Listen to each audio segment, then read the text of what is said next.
Afternoon, people. Well, I've got a rose here. I took delivery of it just this morning.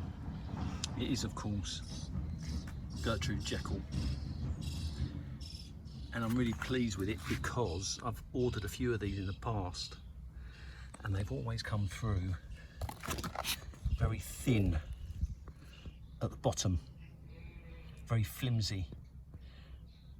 But this one has come through today and it's like,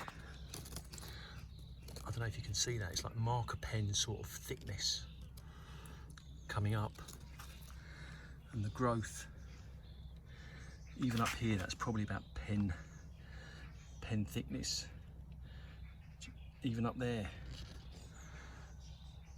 And there's plenty of buds, but look at this, arrived just today. And of course the scent, very powerful, is Gertrude Jekyll. Unbelievable to arrive in this condition, really. The health of these plants, I'm not entirely sure, because I've got a few of these, and the leaves, they do tend to drop. They have for me. I'm no expert, but I've got high hopes for this one. And this here, this arrived yesterday. This is Claire Austin. Again, it looks a very healthy plant, and it is known for its health and its fragrance. You see, quite thick, quite substantial base to it coming up. She looks like she's going to grow strong. Another climber, the same as this one. But very pleased with these. We've got a storm arriving tonight, so I'm going to do a quick tour. But this here, this rose, is where David Austin first started. It is Constance Spry. This is its second year. It flowers once. Strong scent, but these flowers, they do last a long time and they hold their colour in the sun. The scent does die after a few days compared to when it's first when they first bloom. But up here we're quite exposed up here, and we had an appalling May, high winds and freezing temperatures overnight, and it's caused damage, I think.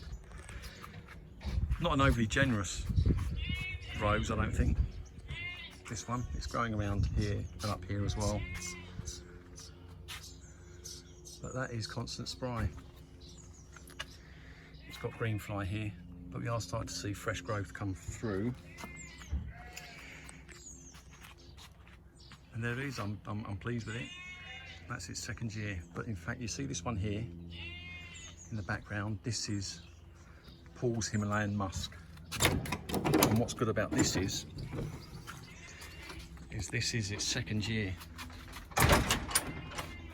of growth. Look where I planted it, down here, and it has just exploded up this wall. Way taller than me now. This will be its first full summer. And here's the thing, the sun, it starts off over here, it comes round, goes up in the air, up there somewhere, and then it comes down, goes behind the tree, and then it keeps coming round and it sets over here. So because of this shed, this only gets the sunlight that it's in now, it probably gets maximum. I mean, look at it, it's just a narrow pathway. It gets maybe an hour of full sun per day, and maybe an hour or two of partial sun when it goes behind this tree. So considering it gets hardly any sun, this is great.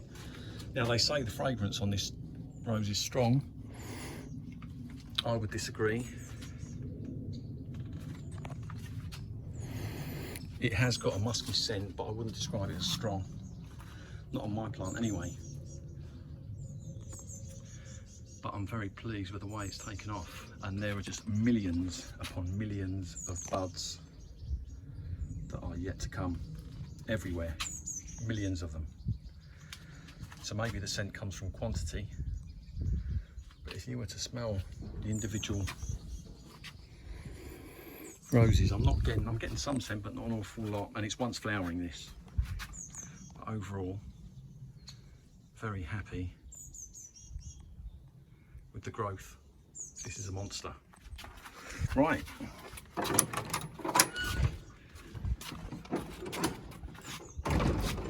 Got here, this is Eustacia Vi. This is its second year. And like I said, we did have an appalling May. And I've noticed that some of these rosebuds, they didn't open. You try and coax them open and they kind of just die. But not a great start to the year. But the scent of this is fantastic. I've got several of these.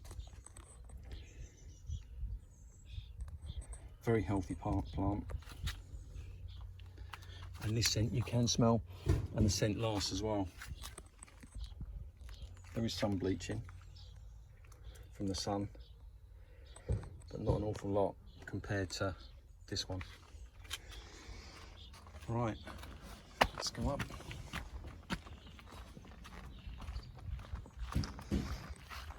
And have a look. See, this is another Gertrude Jekyll. And as you can see here, it's like matchstick thickness. And this is meant to be a climber. I'm very happy with it.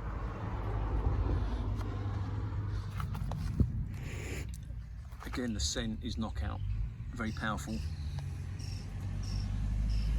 But this is the one, it's one of the ones where we had leaf drop.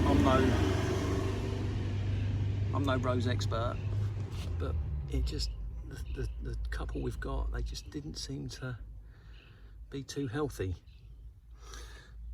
This one's just gone over, but she does well here. I'm hoping that she grows up the front there. I'm having problems with my focus today. But there she is.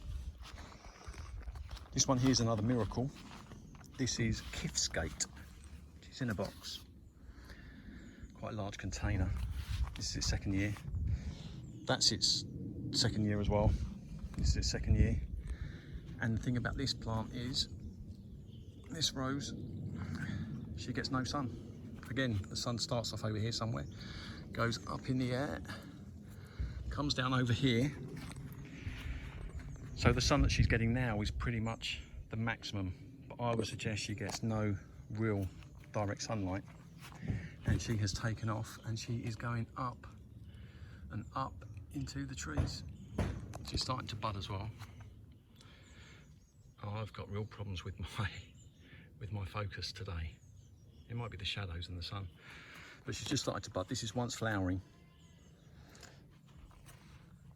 but she's looking fine, considering it gets no sun. Here's where you see how much of a novice I am. This is Iceberg. Now originally when I planted these, I did only have, I think, 4 rose bushes here, but I fell in love with a couple of them and decided to get more. So now here's the problem. This is Iceberg. I haven't deadheaded this once, so the flowers have got staying power for sure, but I am getting black spot on it. This is its second year again, and I've had to pluck the leaves off the bottom. I've sprayed it with baking soda and water, teaspoonful of baking soda into a litre of water, but then well stirred and shaken up. It's no good putting a teaspoon in, shaking it up a little bit, because it'll be the only water that comes out, and then the next plant will get a higher concentration of baking soda. But you can just see it there, the black spot. So I might swap this over, despite its lovely flowers. I might swap this over for the Claire Austin next year. I'll have to change the earth, obviously. There's no scent to it as such. Very, very little scent.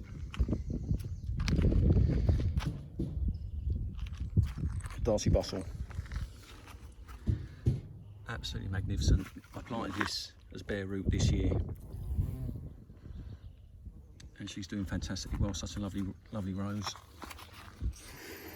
It has light scent, but she's doing really well. My favourite rose this year, I think. This here is Olivia Austin, and the camera's a bit deceiving because to my naked eye this is almost white. There's hardly any scent, but she's very healthy. The problem is the sun.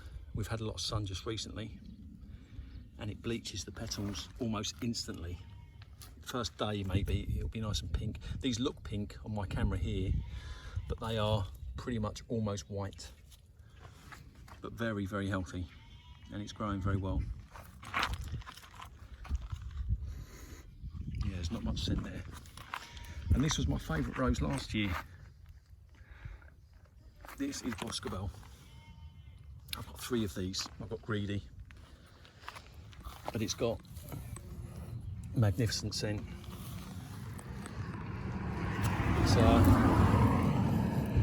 It does get some disease, the same as Darcey, but not much, not compared to the Iceberg there, but very pleased with all of these.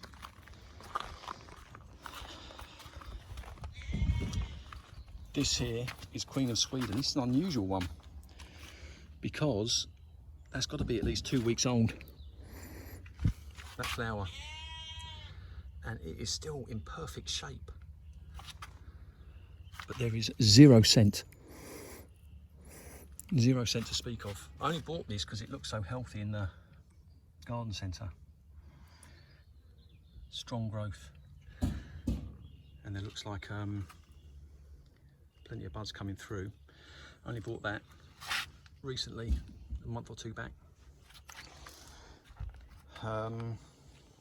This isn't a Dave Austin rose, this is Arthur Bell.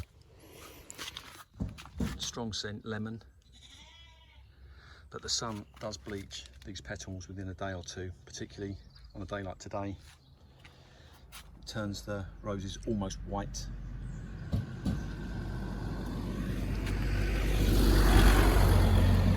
But that's Arthur Bell.